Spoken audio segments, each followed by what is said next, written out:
lucha, estudia, trabaja, produce, lucha. Lucha con firmeza. Lucha con firmeza. Por tu tierra patria. Por tu tierra Perú. Ayuda al terruño que te vio nacer. Costa, sierra y selva unidos. Al de tus hermanos y dale a tu patria tu amor y tu fe, tu amor y tu fe, tu amor y tu fe. Lucha con firmeza para conservarla, con fe en el futuro y en tu porvenir, en tu porvenir. Buenas noches, soy Harold Alba y les doy la bienvenida a Habla el Pueblo, un programa mucho más que de análisis político. Hoy tenemos una edición especial, me acompañan en la mesa Víctor Raúl Ugarte, joven dirigente del Partido Aprista, columnista de Punto de Encuentro y analista político. Antonio Moretti, narrador, escritor, analista político, editor y director de la revista Campo Letrado. Y Wilder Ruiz Silva, regidor metropolitano, periodista, catedrático universitario, amigo de esta casa y desde hoy también uno de los miembros de este panel. Gracias, señores, por acompañarme. Hoy tenemos una edición especial. Vamos a hablar de dos temas que son importantes. Uno que tiene que ver con el presidente de la República, que el día de ayer estuvo dando declaraciones a miembros de la Fiscalía, y el otro que tiene que ver con lo que podría determinar lo que sería la elección de segunda vuelta. Antes de empezar con nuestros temas, quiero recomendarles los libros de esta noche. Uno es el libro Un hombre distinto, de Miguel Ruiz Zefio. Miguel Ruiz Zefio es narrador, es además administrador egresado de la Universidad Nacional Mayor de San Marcos. Ha ganado una serie de premios, entre ellos el de la Asociación Peruano-Japonesa, fue finalista del COPE, y además el libro El amor es un abismo que viene hacia nosotros, de Yoshiro Chávez, abogado, egresado de la Universidad Nacional Federico Villarreal. Este es un libro de cuentos un tanto oscuro, pero que no tiene nada que ver con nuestro amigo Yoshiro, que además de narrador es cantautor y es un excelente abogado. Hay algo que nosotros hemos aprendido a tener como peruanos y que es precisamente la persistencia. En el Perú, tanto los escritores como la gente que pretende hacer bien las cosas ha aprendido a ser persistente, ha aprendido a tener fortaleza, ha aprendido a defenderse de quienes intentan abusar, ya sea desde corporaciones, ya sea desde la invisibilización o ya sea desde una serie de factores que tienen que ver con el abuso al ser humano. Una de estas personas que durante los últimos días prácticamente ha pasado desapercibida para la prensa concentrada de nuestro país es Máxima Acuña, que acaba de ganar el importantísimo premio Goldman y que es, pienso, de justicia que Canal 11, que defiende siempre las causas justas, en este momento, en esta noche, presente a todos ustedes este video que no solamente es conmovedor, sino que es una gran lección de vida. Señor director, vamos con el video de Máxima Acuña.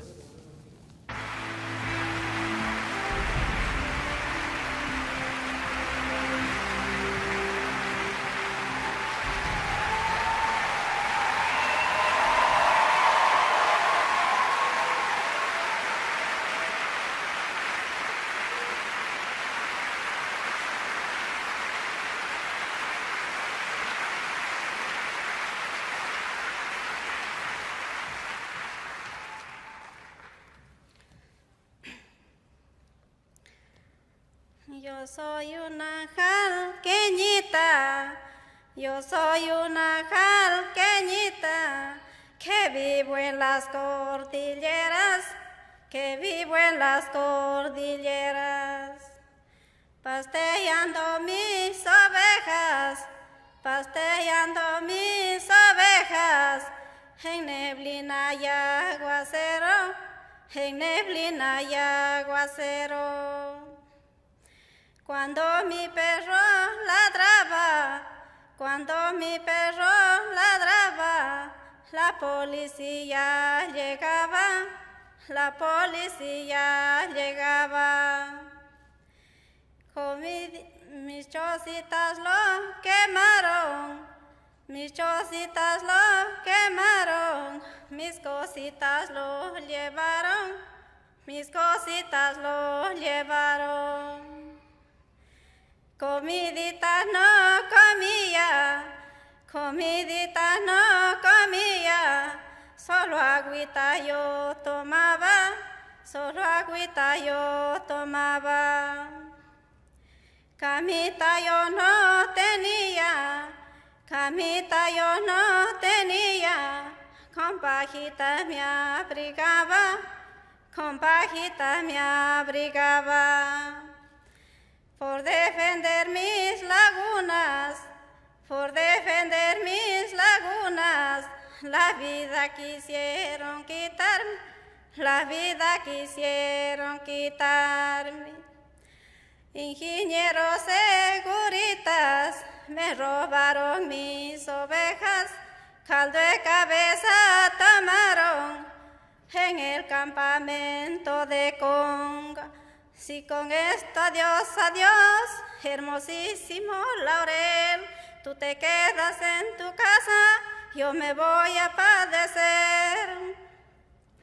Por eso yo defiendo la tierra, defiendo el agua, porque eso es vida. Yo no tengo miedo al poder de las empresas, seguiré luchando. Y los compañeros que murieron en Selendín y en Bambamarca, y por todos que estamos en lucha en Cajamarca.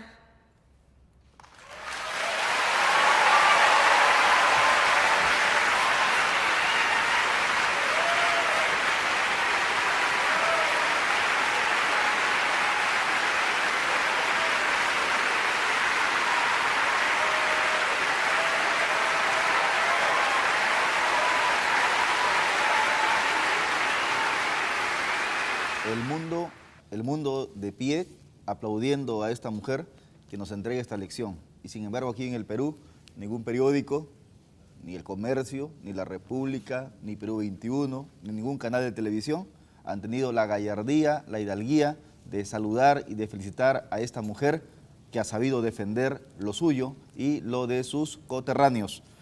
Además, la vida de Máxima Acuña inspiró al periodista Joseph Zárate para que escriba el artículo La Dama de la Laguna Azul versus la Laguna Negra, que acaba de ganar el premio Ortega y Gasset, que es uno de los premios más importantes de nuestra lengua. Gracias, Máxima, por enseñarnos que todavía es posible tener dignidad. Gracias por esa garra, gracias por ese coraje, gracias por esa persistencia, gracias por esta lección de vida. Bien, ahora vamos a volver a nuestro tema político, que es lo que nos convoca. Ojalá pues que nuestras autoridades recojan un poco de este tipo de vidas ejemplares para que el Perú tenga otro tipo de convivencia social. El día de ayer, el fiscal especializado en delitos de lavado de activos estuvo entrevistando durante casi 9 horas al presidente Ollantumala, lo cual genera también ya un antecedente porque es raro que un presidente pues haya abierto las puertas del Palacio de Gobierno para que sea interrogado. Víctor Raúl, buenas noches. ¿Qué opinas sobre este tema? Bueno, principalmente que salimos de una tortuosa primera vuelta y entramos ya al proceso, a la búsqueda de la verdad alrededor de las agendas, ¿no? Ahora, tenga en cuenta también que está en el marco de lo político, fundamentalmente, porque mientras el fiscal va y tiene una locución con el presidente de la República de 8 a 9 horas, en los mismos tiempos se encuentra una comisión que desde la política sugiere, y utiliza términos como recomendar, sugerir, que necesariamente la primera dama debe ser investigada por el Ministerio Público en lavado de activos y en defraudación tributaria, ¿no? Sí, es verdad. Si bien el presidente solamente declara, es cierto que acaba de salir un informe, ¿no?, de la comisión que investiga el tema de las agendas para que sea investigada Nadine Heredia. Entonces ya está dentro de un proceso de investigación. Ahora, el presidente ha negado, no ha negado, se abstuvo de responder si es o no es su letra las que figuran en las agendas de su esposa. ¿Tú qué opinión tienes, Antonio? Bienvenido al panel, nuevamente. Gracias. El tema de las agendas es un tema demasiado especulativo. El que el presidente diga, no diga, se retracte, cambien de alternativa, lo único que genera es mayor especulación, lo cual genera una gran intranquilidad en la población en general. Eso es lo que más me preocupa, la intranquilidad que puede producir tanto silencio o tantas formas esquivas al responder sobre estos temas. Pero el tema sigue siendo especulativo. Quiero decir, no hay ninguna prueba hasta ahora. El tema de las agendas tiene 8 meses de investigación. Se ha pedido un alargue de 40 días, ya han pasado 20. ¿no? Pero también ellos dan pie a que se siga especulando, ¿no? Porque, por ejemplo, la primera dama negó por todos los medios de que ella haya escrito esas agendas, dijo que las agendas eran truchas, que no eran de ella, después dijo que se las habían robado y finalmente termina aceptando de que sí eran sus agendas. Sin duda. Entonces, ellos son, mucho de culpa tienen ellos también. Sin duda. Al parecer, esta situación los sorprendió, no supieron qué contestar, y lo peor es de que no tienen en cuenta los efectos que genera tanto silencio, tanto cambio de perspectiva, tanto cambio de información. Pareciera de que simplemente quieren protegerse, no entienden de vez en cuando lo que es ser un líder de Estado. ¿Qué opinión te merece, Wilder, tener prácticamente contra las cuerdas a un jefe de Estado que, como para poder dar ciertos visos de tranquilidad, abre Palacio de Gobierno y recibe a las autoridades para que lo interroguen? Sí, yo creo que el primer gesto del presidente de recibir al fiscal está bien, pero los efectos se van a ver dentro de 15 días, cuando el fiscal dé su informe definitivo. Informe que será archivando el tema o, en función de los indicios que tiene, abrirá investigación. Si abre investigación, creo que la noche se le viene al presidente Ollanta, con lo cual habremos tenido a los últimos 4 presidentes elegidos constitucionalmente, algo nunca visto en la historia republicana del Perú, judicializados, es decir, Fujimori, Toledo, Alan y Ollanta. Entonces, la repercusión en sí del hecho se va a ver dentro de 15 días. Yo sí creo que hay más de un indicio para que se abre el proceso, porque ¿de a dónde salieron los fondos que están consignados en las agendas de Nadine? Esa explicación tiene que darla. Nadine no la ha explicado del todo. Ollanta ha dicho que a mí me investiguen, a mí me pregunten. Lo único que les ha faltado es la frase de Toledo que dijo una vez: no se metan con mi mujer, métanse conmigo. Entonces yo sí creo que ahí recién se va a ver la repercusión de lo que el fiscal está tomando nota, ¿no? Lamentable un panorama cuando, por ejemplo, en Brasil también tiene estos problemas la presidenta Dilma, pero nos da la sensación de que tanto Ollantumala como Nadine, que actúan en realidad pues en singular, como una sola persona, hayan prácticamente traicionado a esa voluntad popular que en algún momento los miró como esperanza, como cambio, ¿no? O sea, desde el lado político, ¿cómo lo ves tú? Harold, tú tocas este tema, lo traes a cotación, pero sería bueno recuperar un poco, a partir de lo que dice el doctor Wilder Ruiz, esta dicotomía, Wilder, ¿no? No me vayas a doctorar porque... Ok, ya, entonces el amigo. Yo tengo unos estudios de doctorado en Historia de la Filosofía, pero nada más. Después de Acuña todo está puesto en duda. No, después de Acuña todo está... Bueno, es importante que el proceso democrático, en el que hace referencia el señor Ruiz, finalmente se creó esta dicotomía entre la dictadura y la democracia, ¿no? En la que la dictadura residía todos los demonios y ahora, la corrupción fundamentalmente. 4 y en este presidentes, proceso democrático... Víctor Raúl, 4 presidentes judicializados, si es que se judicializa a Ollantumala, pero un expresidente preso además. Ya, uno de los 4. Más aún. Entonces, esta dicotomía se rompe en el tema de corrupción, en el versus entre la democracia y la dictadura. Creo que, y posiblemente, si es que Keiko Fujimori termina siendo presidente, tendrá que poner en duda el versus entre el desarrollo, ¿no?, económico que genera la democracia o genera, pero ya los enfoques se trasladan. ¿A qué voy? Es que cuando tú ves a candidatos que tienen 1/5 de la parte de la votación nacional, como Verónica Mendoza, y las personas que lo acompañan, y concluyes que hay un ímpetu, hay un esfuerzo por monopolizar la lucha anticorrupción, es el momento en el que tú vuelves a poner en duda, ¿no? O sea, finalmente, si Ollanta nació con ese mismo propósito, mira cómo acaban.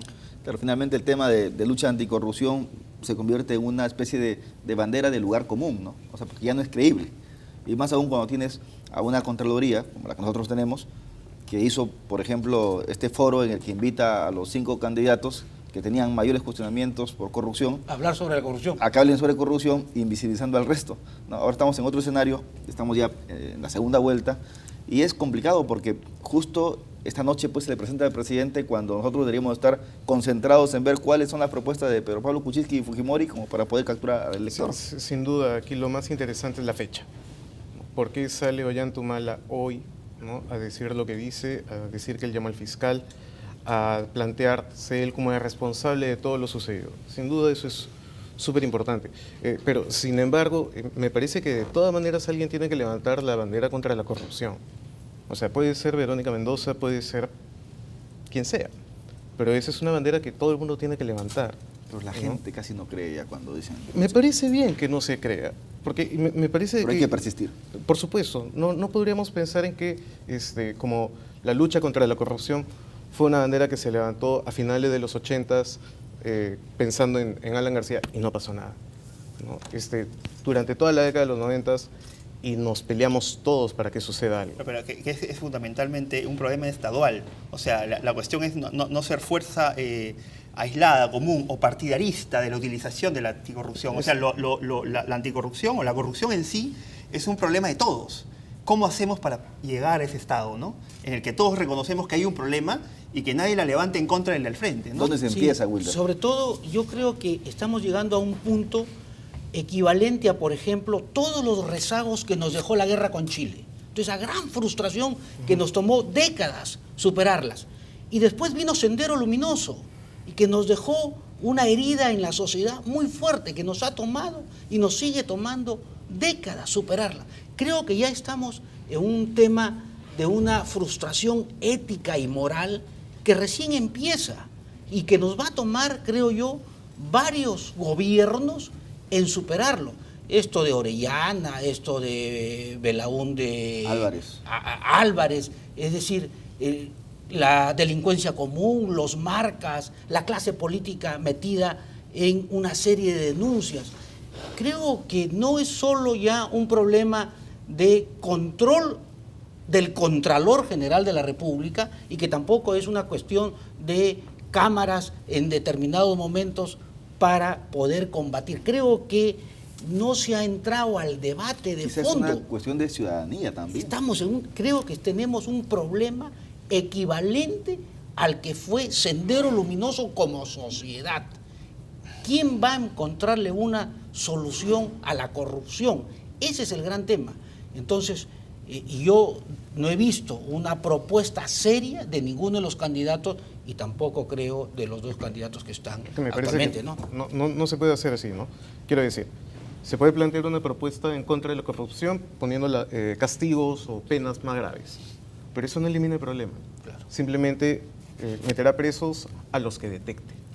Pero la generación de corruptos, hijos de corruptos, ¿no?, sobrinos de corruptos, educados en corrupción, que usan el sistema legal para corromper. Ese es el gran tema. Hay otros quienes afirman de que es un tema también de ciudadanía, o sea, que es la sociedad civil la que tendría que desde sus casas, desde sus hogares, empezar pues a tratar de empezarle a enseñarle a los niños del mañana como para que esto cambie. ¿Por qué?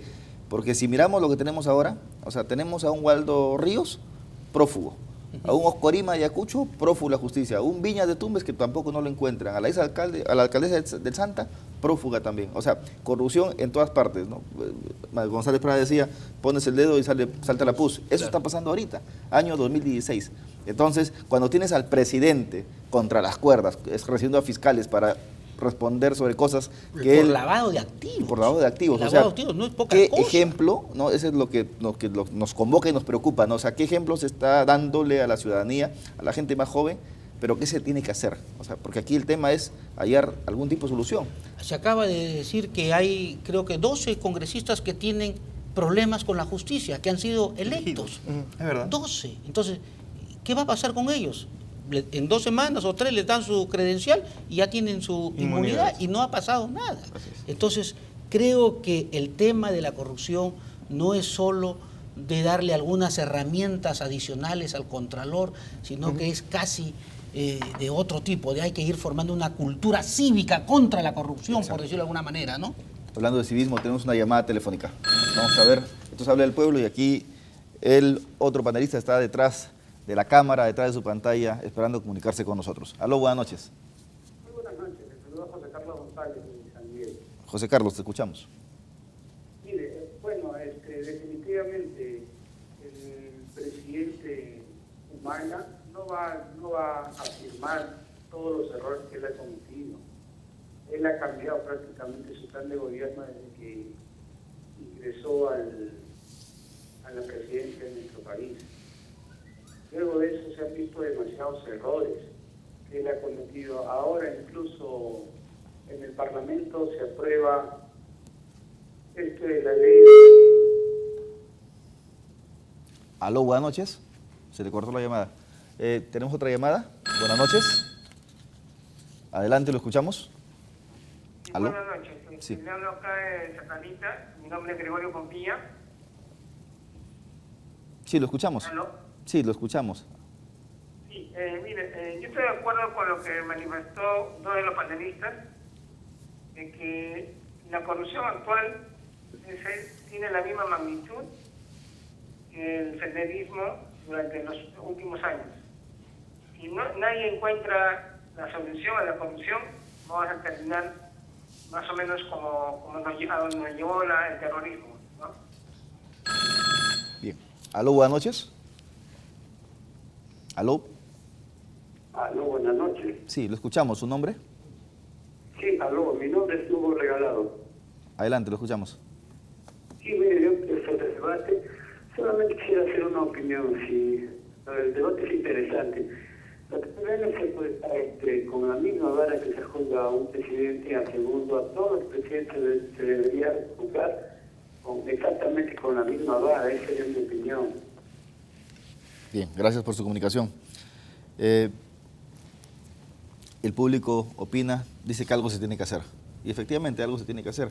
Desde la política, desde la sociedad civil, desde los colegios, pero algo se tiene que hacer para no tener pues este tipo de eventos en el que el primer ciudadano de la nación lo vemos prácticamente comprometido con temas de corrupción, porque hay demasiados indicios. No solamente es el tema de esa agenda, sino también la gente que trabajó con él, Martín Belaún del Ocio, que está preso.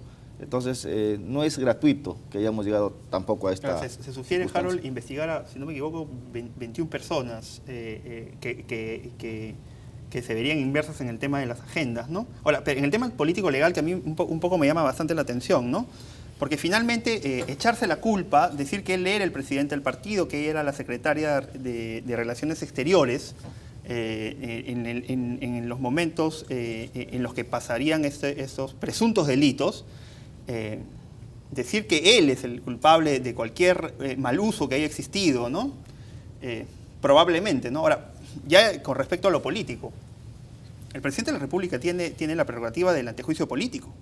O sea, entrar en un proceso natural después de 28 de julio de victimización, en la que él tenga 2 años para después pedir asilo político, lo que tenga que hacer, eso yo creo que un poco en el marco de las tesis conspirativas. Bueno, y se ha salvado que acá no hay juicio de residencia. Bueno, pero yo creo que la cosa va por ahí. No lo veo de otra forma, porque finalmente él es un político, tiene que pensarlo desde esa perspectiva, ¿no? Pero no ha tenido y utilizar su condición, ¿no? Antonio. Me parece que sí puede ser un proceso de victimización, pero me parece que en realidad responde a una estrategia de cambiar un poco el sentido de la investigación, ¿no? O sea, lo que se ha hecho durante 8 meses es investigar a su esposa y de pronto él viene y como de parte dice, no, soy yo. Se tira abajo toda la investigación, quedando 20 días. Tendría que reestructurarse la investigación a partir de que él es el que confiesa. Pero la Fiscalía ya le abrió proceso, ya ha recomendado, la comisión que investiga a Nadine en el Congreso ya recomendó que se le abra Pero es proceso. imposible que no haga eso. O sea, quiero decir, esto es un escándalo. No puede ser, no va a pasar que el Congreso diga, no lo investigue. O sea, era inevitable que el Congreso haga la sugerencia de la investigación. Pasó con García también y la media comisión y al final también... El problema de ese tipo de investigaciones por parte del Congreso es que realmente no logran demostrar antes de solicitar el juicio. Quiero decir, Y el próximo Congreso, el que se instale el 28 de julio, por supuesto que va a investigar a... va a ser otra comisión. Completamente. Se viene la investigación contra Ollanta de todas maneras.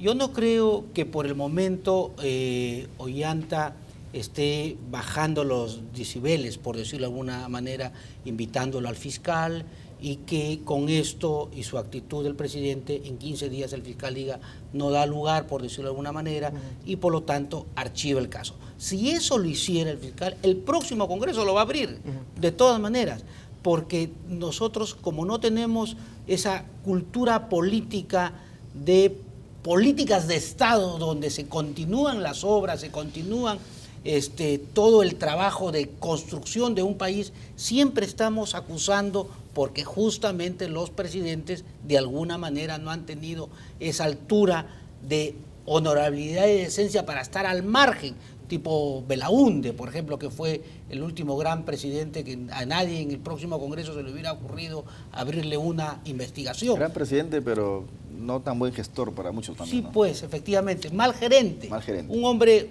bueno, honorable, decente, pero mal gerente. Mal gerente. Mal gerente. Eso sí, eso Bueno, es sí, verdad. hablando del segundo gobierno, ¿no? Porque en el tenemos- primero desembocó en un golpe de Estado. Ah, no, sí, olvidemos claro. que el escándalo, Sí, sí. ¿no? Señores, Estoy hablando del segundo tenemos gobierno. la central llena, así que tenemos llamada del público. Aló, buenas noches, adelante. Aló, Aló, buenas noches. ¿su nombre? Félix Divino Tía Mamani. Bien, lo escuchamos. Solamente quisiera tomar una pregunta, ¿no? ¿Por qué al presidente Ollanta Humala no le investiga? ¿Por qué no puede investigarlo? Porque ¿cuál es su respuesta a la ley de... Ok, gracias por su comunicación. Tenemos otra llamada. Aló, buenas noches. Aló. Sí, su nombre, por favor. Albino Pérez de Lima. Lo escuchamos, Albino. Adelante. Sí, señor. En relación al tema, he escuchado a algunos de los miembros del panel decir que este tema es un tema especulativo y parece que se incrementa este ambiente especulativo cuando no se precisa en estos casos, tanto el caso de Ollanta o los otros, que si hay mal uso de fondos públicos, ¿no? ¿En qué forma se está afectando el Estado, los intereses del Estado en estos casos? Por ejemplo, en el caso de Ollanta. Bien, gracias por su pregunta. Aló, buenas noches. Aló, buenas noches. Buenas noches, Jaro. Sí. Jaro, buenas noches. Sí, lo escucho. Buenas noches. Mira, estoy escuchando el comentario, ¿no? Estoy viendo RDC, el comentario referente a corrupción. Mira, estoy llamando del distrito de allá de Huaycán. Ya, mira, acá nosotros, lo que vemos es todos los gobernantes, empezando desde el 8-5, empezando por Alan García, después Alberto Fujimori, después Toledo, después García nuevamente, ahora Ollanta Humala, todos son corruptos. Entonces, lo que queremos es este modelo va a pasar por Carlos Beto. Si en este gobierno, el que va a entrar, ya sea Keiko o que entra Kuczynski, hace un mal gobierno, lamentablemente este modelo va a hacer y comienza pues a rebotar a la izquierda y va a... Bien, muchas gracias por su comunicación. Tenemos otra llamada. Aló, buenas noches. Aló, buenas noches. ¿Le escuchamos? ¿Aló? Sí, le escuchamos, dígame. Sí, buenas noches. Mire, señores periodistas, ustedes están hablando una cosa incorrecta. Esa corrupción viene de Fujimorato, de la época de Fujimori, se prolongó con Alan García, y eso se ha ido multiplicando, como ustedes dicen, de familia en familia. ¿Por qué el presidente es un político nuevo? Él recién ha llegado a tener un problema que lo vea, fue la justicia. Bien, muchas gracias por su comunicación. Esa es la sensación de nuestros televidentes. Dice, ¿por qué al presidente no se le investiga? Pero se lo está investigando, ¿no? Dice No, que además, el tema es especulativo. Sí, no, pero sobre ese tema, Jaro, la Constitución justamente se ha encargado de proteger al presidente. El presidente tiene una inmunidad y goza efectivamente de un antejuicio político. Entonces, Al presidente solo se le puede juzgar por traición a la patria o por no convocar a elecciones, pero en ejercicio la Constitución creo que ha hecho bien en proteger al presidente. Después de su mandato ya vendrán todas las investigaciones que se puedan hacer, ¿no? Ahora, justo contribuyendo a lo que dice nuestro amigo Wilder. Son 2 años de antejuicio político, si es que no me equivoco. Durante 2 años dejado el gobierno, no es investigado. Recién 2 años después se le pueden abrir procesos. O sea, tiene 2 años como para entrar en ese proceso de victimización que se presume desde la política. Él ya ha comenzado con este acto, ¿no? Ahora, justamente llamaba a un televidente, pero es importante que se sugiere investigar por lavado de activos, porque se presume que hay fondos de 8 millones de dólares que vendrían de la minería ilegal, ¿ya? El del gobierno venezolano y de posibles empresas brasileras. Muchas de ellas han ganado grandes concesiones en el país en este último quinquenio. Incluso de la minería informal, alguien dijo que le había dado al mismo a Bugatás. Y estaba el recibo, Sí, le había dado la plata a Bugatás, ¿no? Conclusiones finales, Antonio. Bueno, el tema de corrupción, el tema de lavado de dinero, ensucia la institución de la presidencia, ¿no? Que eso es algo que a mí me preocupa mucho, más allá de Ollanta-Humala, más allá de los expresidentes. Tenemos la imagen de que la presidencia es sucia en este país. Si estamos pensando de ejemplos, estamos pensando en lo que serán las próximas generaciones, tenemos un pésimo antecedente con esta situación. Muchísimas gracias, Antonio, Víctor Raúl, Wilder, ambos invitados para que continúen participando en nuestro panel. Víctor Raúl ya es de la casa. Y antes de irme al corte, quisiera ratificar, es de caballero ratificar, Sigrid Bazán sí sacó algo en la República sobre Máxima Acuña, entonces hago la aclaración. Señor director, vamos al corte y volvemos con el siguiente bloque. Lucha con firmeza.